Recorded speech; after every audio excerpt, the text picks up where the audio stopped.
Shalom, jemaat yang dikasihi Tuhan, apa kabar? Salam sehat. Berjumpa kembali dengan Word from Heaven.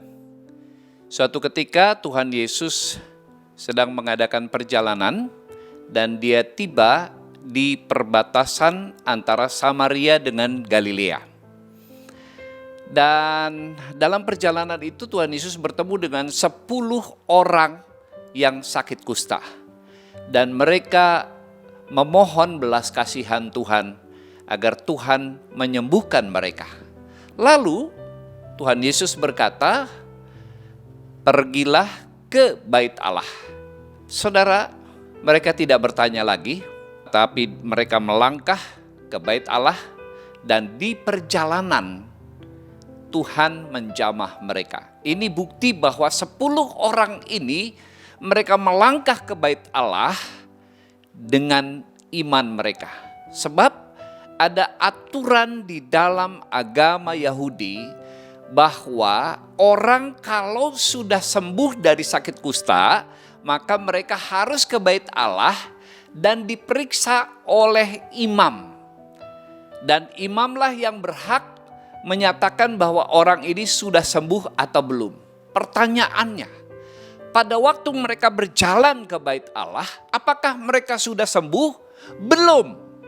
Tetapi di tengah perjalanan karena mereka taat dan tunduk kepada perintah Tuhan, mereka mengalami kesembuhan. Bapak Ibu Saudara, satu hal yang perlu kita pelajari di dalam firman Tuhan ini yaitu iman dan ketaatan. Iman dan ketaatan dibutuhkan oleh setiap orang yang mau mengalami Tuhan di dalam hidupnya. Ketika saudara membaca firman Tuhan dan saudara melangkah untuk melakukannya, saudara akan menemukan mujizat di perjalanan saudara ketika saudara taat akan perintah Tuhan. Tetapi ketika saudara ibaratnya 10 orang itu ragu-ragu dan tidak melangkah menuju bait Allah karena mereka melihat keadaannya masih kusta, maka mereka tidak akan pernah mengalami mujizat Tuhan. Tapi ketika mereka melangkah ke bait Allah, maka mereka mengalami mujizat Tuhan. Di tengah perjalanan mereka mengalami kesembuhan. Ini yang pertama. Yang kedua, ketika mereka melihat dirinya sembuh, 9 orang tetap melakukan perjalanan dan yang satu dia kembali jumpai Yesus untuk mengucap syukur. Saudara yang dikasihi Tuhan, bukan hanya ketika kita membutuhkan pertolongan Tuhan saja kita mencari Dia, tetapi ketika kita mengalami Dia, maka kita harus tahu diri dan kembali untuk mengucap syukur kepada Tuhan. Karena Tuhan juga memperhatikan hal itu. Tertulis di dalam Lukas 17 ayat 15, seorang dari mereka ketika melihat ia telah sembuh, kembali sambil memuliakan Allah dengan suara nyaring. Dia bersyukur, berseru, mengucap syukur, berterima kasih kepada Tuhan Yesus dengan suara nyaring. Lalu tersungkur di depan kaki Yesus dan mengucap syukur kepadanya. Orang itu adalah seorang Samaria.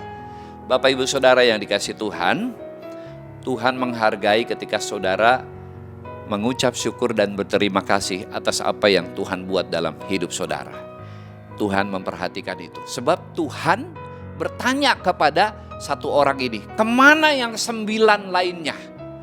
Kenapa hanya satu orang asing ini, orang Samaria ini yang kembali mengucap syukur kepadaku? Jadi kita perlu belajar untuk mengucap syukur di dalam kehidupan ini. Karena apa yang Tuhan sudah kerjakan di dalam hidup kita. Banyak hal yang Tuhan sudah kerjakan dalam hidup saudara. Banyak hal yang Tuhan rancang indah di dalam hidup saudara.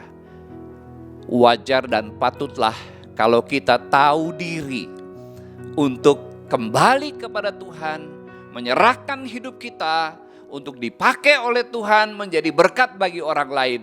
Sehingga berkat Tuhan terus mengalir lewat hidup saudara. Bukan hanya berhenti pada hidup saudara saja atau keluarga saudara saja, tetapi bagi orang lain.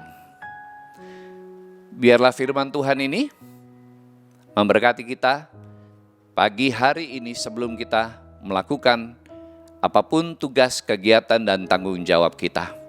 Tuhan memberkati saudara.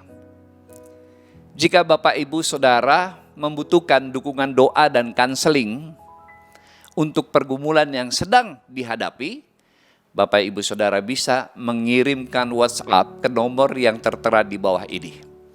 Tim doa dan kanseling dari GKRI Diaspora City Center dengan senang hati akan melayani saudara. Kita berdoa. Terima kasih Tuhan untuk anugerah-Mu dalam hidup kami, yaitu keselamatan melalui pengorbanan Tuhan Yesus di atas kayu salib. Kami bersyukur juga untuk berkat-berkat yang Tuhan berikan, curahkan dalam hidup kami dan keluarga kami. Ajar kami untuk selalu mengucap syukur, ajar kami untuk tahu diri, untuk mengembalikan hormat, pujian, dan syukur kepada Tuhan. Terpujilah nama-Mu Bapa, dalam nama Yesus kami berdoa. Amin. Sampai jumpa kembali.